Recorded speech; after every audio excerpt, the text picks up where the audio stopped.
Post-quantum encryption for Python. Start by installing the SaQura package from PyPI. That's the only dependency you need. Any secret string becomes a key. Then encrypt a message with AES. One call to seal it, one call to open it, and you get your exact text back.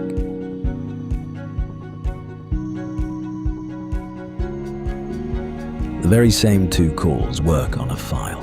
Read its bytes, encrypt them to disk, and decrypt them back on read. 34 bytes in, protected at rest, restored exactly. Try everything on the free tier first. When you're ready, validate your license once at startup. Full output. Ready for production.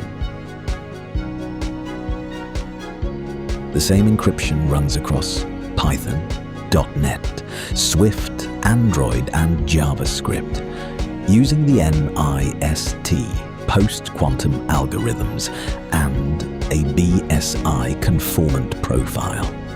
SaQura, quantum safe today. Get your license at SaQura.de.